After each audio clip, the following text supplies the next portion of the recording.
But it was the next year actually. I used to go to these events on my own in Germany because again to hustle and to meet people, and I recognise it's a good market. It's a buoyant economy, of course. And so I used to go to events and just meet people, and I'd be asked maybe to do a fashion show, and I made more and more contacts and became the face of or an ambassador for Lambert's chocolate company, and I did a campaign for Volkswagen as well in Germany a couple of years ago. So I ended up getting then a German manager a few years ago who a couple of the girls he represents had done Playboy.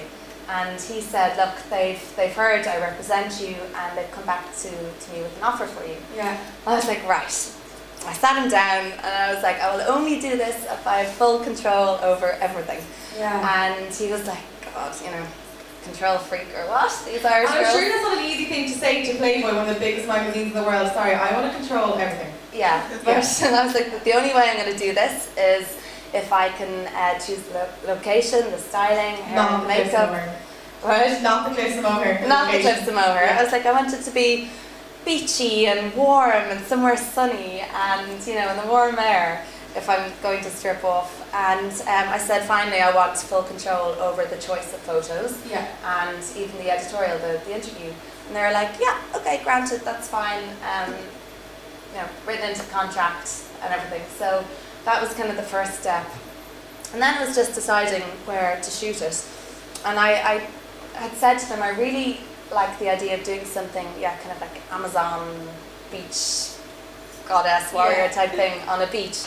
Because again, I felt only comfortable doing it somewhere where it would be more natural to be wearing less clothes. Yes. I didn't want to be sort of writhing around a silk sheet in some dodgy hotel room. Yeah. So I just I wanted to make it more classy than tacky. So I said, look, I'm going to Mauritius with my family at Christmas. Again. What about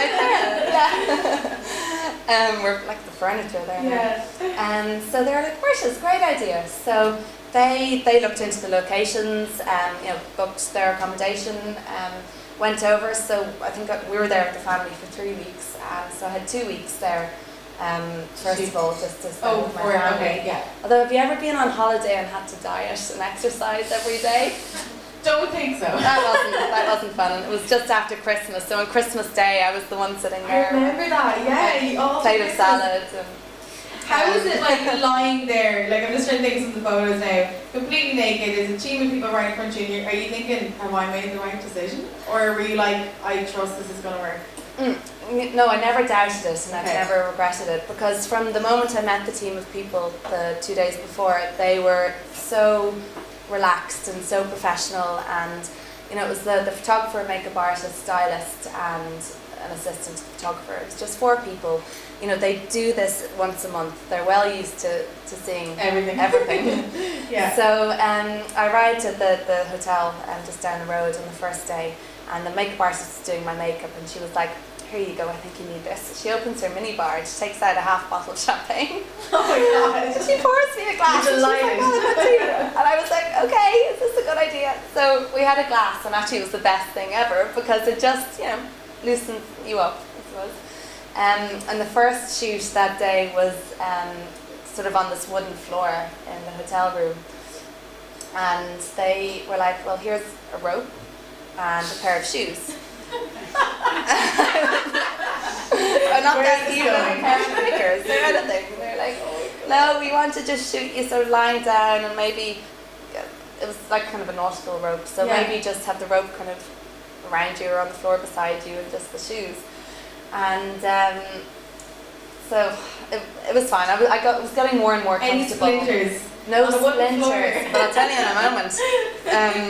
The wooden floor was fine, but they emerged then with this glass of ice cubes. And they were like, here you go, we don't want to be the ones to do it. And I was like, what's this for? They were like, for your nipples. Oh my God. So it was a learning experience. I don't think I'd make a very good porn star. I was a bit awkward. I'm not good at being sexy in most situations, I just felt very awkward for that kind of time. But later in the day, it was a 3-day shoot. So the rest of it was on a beach, and Where no more ice cubes. No, Okay, we're on this sort of private island bit out in the sea. But at one stage I was sort of lying on a rock, and I could see fishermen, sort of the local fishermen in the distance. So I was like, sorry. Like, I'm a mermaid. Yeah, totally flashing you.